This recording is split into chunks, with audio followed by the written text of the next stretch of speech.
Merci d'avoir choisi Viva Événement, mesdames et messieurs, bonsoir. Voici tout de suite les principaux titres de l'actualité. Les criquets aux portes de la capitale, les communes rurales d'Anzumakil et de Bungatsar sont envahies par les criquets depuis ce matin. Les agriculteurs craignent pour leur culture. Ils sont totalement impuissants face à ce fléau. Des rondins de bois de rose prêts à être embarqués par bateau à Mananara Nord. L'Alliance Voire-Gas dénonce la recrudescence du trafic de bois de rose depuis le début de l'année à Madagascar. Elle interpelle ainsi le chef de l'État qui a promis des mesures drastiques pour y mettre fin.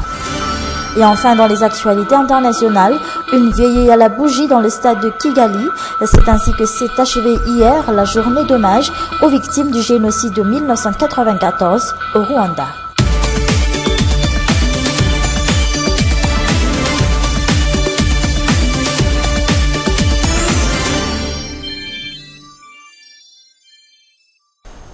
Comme je l'ai annoncé tout à l'heure dans les titres, les criquets sont maintenant au port de la capitale. Ils envahissent depuis ce matin les communes rurales environnantes, entre autres les communes de Bungatsar et d'Anzumakil, au grand désespoir des agriculteurs qui sont impuissants face à ce fléau. Ce matin, les habitants de ces deux communes ont dû suspendre leur activité pour chasser ces criquets, car c'est toute la production agricole qui pourrait être détruite. C'est un reportage de Armis Sarakutbe et de Nzarandiansu.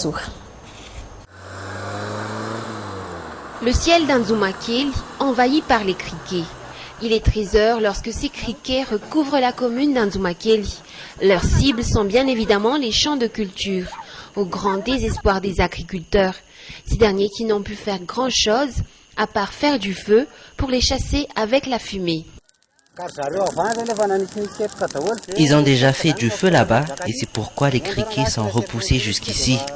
Donc nous avons décidé de faire la même chose pour qu'ils ne restent pas dans les champs de culture. De la fumée, très vite, la commune d'Anzumakil est couverte de fumée. Pas assez pour faire fuir les criquets. Les agriculteurs semblent impuissants face à ce phénomène. Ils ne restent pas en place à cause de la fumée.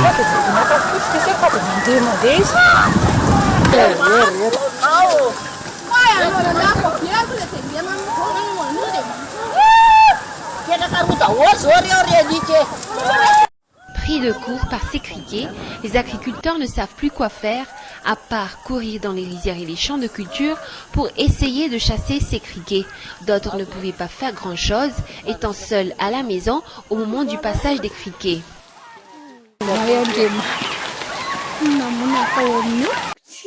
Que peut-on faire face à ces criquets? Rien. Nous sommes nombreux ici. On a dû se séparer pour chasser les criquets dans les champs de culture, mais il n'y a pas grand-chose à faire. On doit juste les regarder.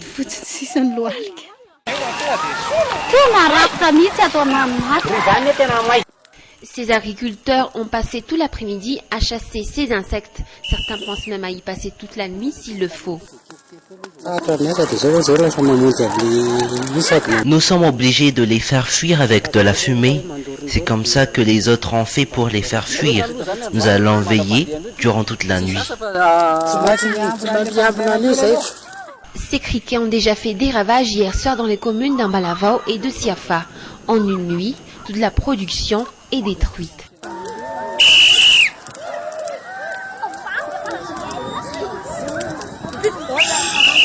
Les agriculteurs ne sont pas les seuls à être secoués par le passage de ces criquets dans les communes de Bungatsar et d'Anzumakil, mais tous les habitants de ces deux communes.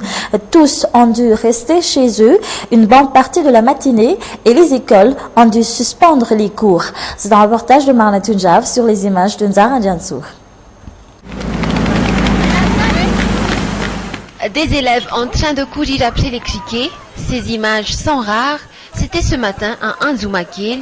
Ils ont laissé les bancs de l'école pour aller chasser les criquets. Nous n'avons pas de cours, nous devons chasser ces criquets. Petits et grands, tous s'y mettent. Et parfois la chasse est accompagnée de cris interminables.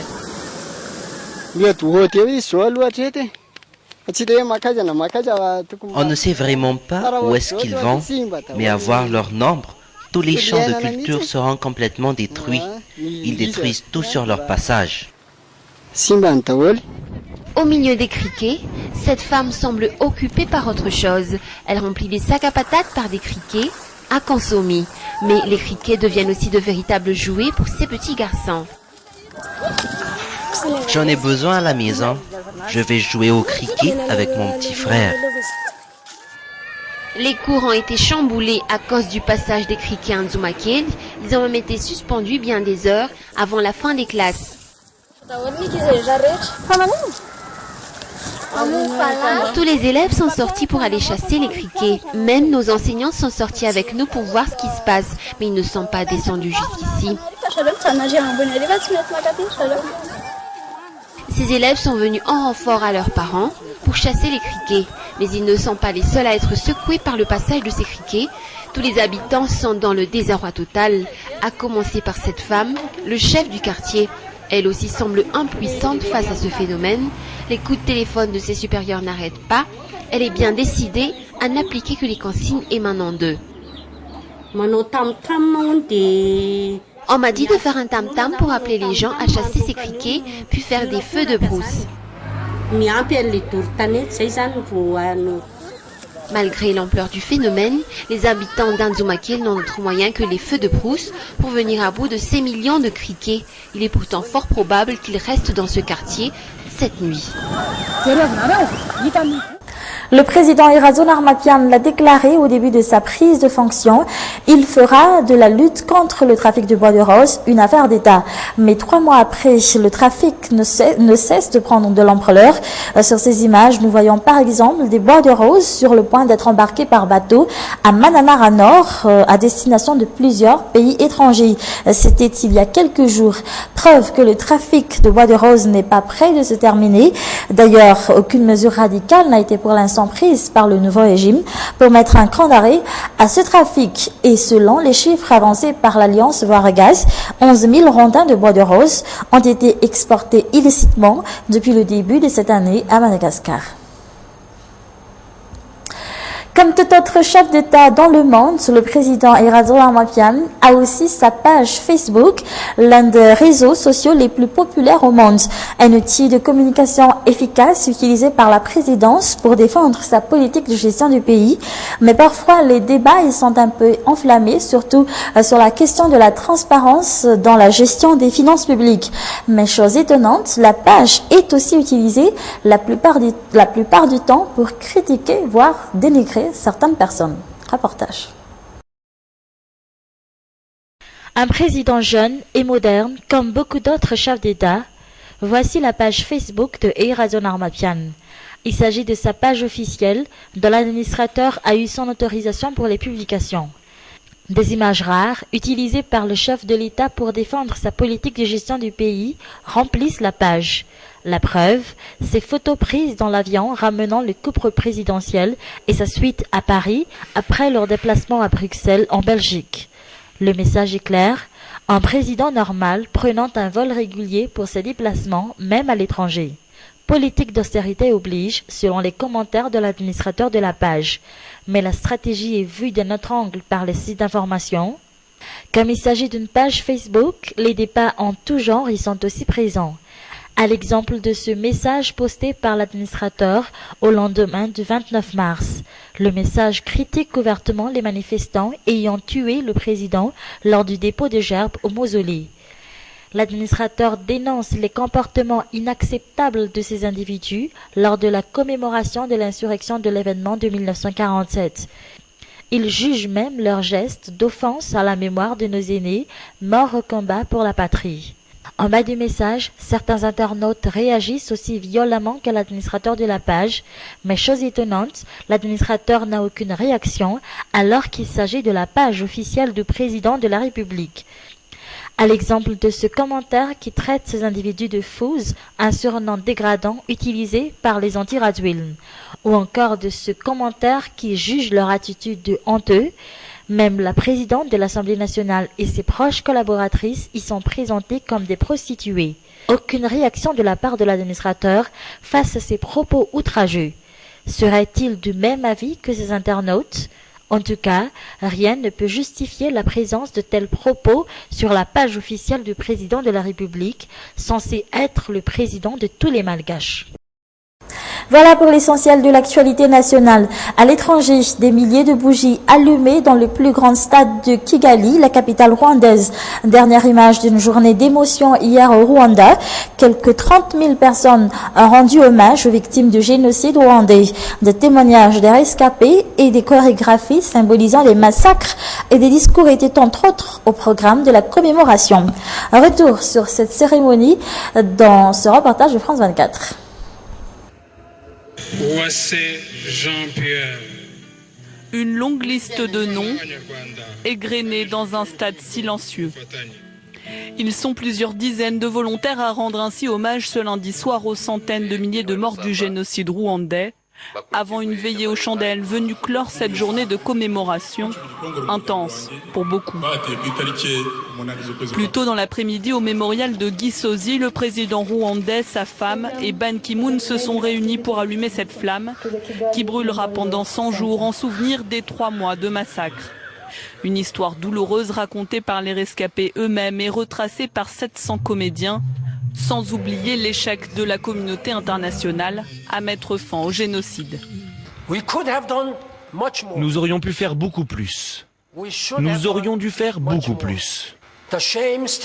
Une génération après, la honte ne s'est pas effacée. Le président rwandais Paul Kagame n'a pas réitéré ses accusations envers les soldats français, mais il y a fait allusion en utilisant la langue de Molière. On ne peut pas verser des pots de vin pour forcer les gens à changer l'histoire de leur pays. Et aucun pays n'est assez puissant, même quand il croit l'être, pour changer les faits.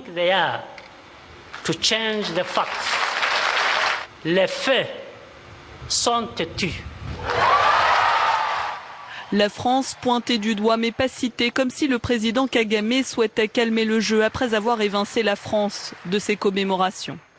Accalmie aussi du côté de Paris, qui dans un communiqué dit s'associer au peuple rwandais pour honorer la mémoire des victimes du génocide. Des préparatifs d'intervention avec le soutien des Américains sont en cours dans l'est de l'Ukraine. C'est ce qu'affirme Moscou. Kiev, de son côté, met en garde les terroristes qui occupent avec des armes des bâtiments à Donetsk, là où des individus ont proclamé hier l'indépendance d'une république souveraine. Reportage. Officiellement, les activistes pro-russes n'occupent plus l'administration régionale à Kharkiv. Mais leur siège continue. Pneus brûlés à quelques mètres de l'entrée, jets de pierre et même un début d'incendie.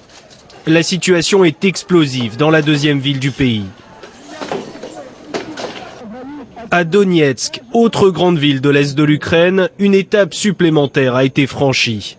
Après s'être barricadés, des manifestants ont symboliquement fait sécession et demandé un rattachement à la Russie. Nous proclamons la République populaire de Donetsk, État souverain. L'agitation ne date pas d'hier dans l'Est russophone. Depuis le rattachement de la Crimée à la Russie, de nombreux manifestants exigent eux aussi un référendum et militent pour une partition. Mais la tension est brusquement montée d'un cran dimanche, avec des offensives simultanées menées par les pro-russes dans plusieurs villes. Kiev dénonce un plan orchestré par Moscou pour justifier une invasion militaire. Washington est sur la même longueur d'onde. Nous sommes préoccupés concernant les multiples regains de tension en Ukraine depuis ce week-end. Pour nous, c'est la conséquence d'une pression accrue de la Russie. Nous avons des preuves très claires montrant que certains des manifestants ont été payés et qu'ils ne sont pas des habitants résidant sur place. Moscou a répliqué en demandant que l'on cesse de l'accuser de tous les problèmes de l'Ukraine. Mais Vladimir Poutine avait aussi promis de défendre par tous les moyens les populations russophones. Alors pour Kiev, la menace d'une invasion est toujours d'actualité. Et c'est ainsi que s'achève cette édition. Merci à vous de l'avoir suivi jusqu'à la fin. Restez avec nous pour la suite des programmes. Au revoir.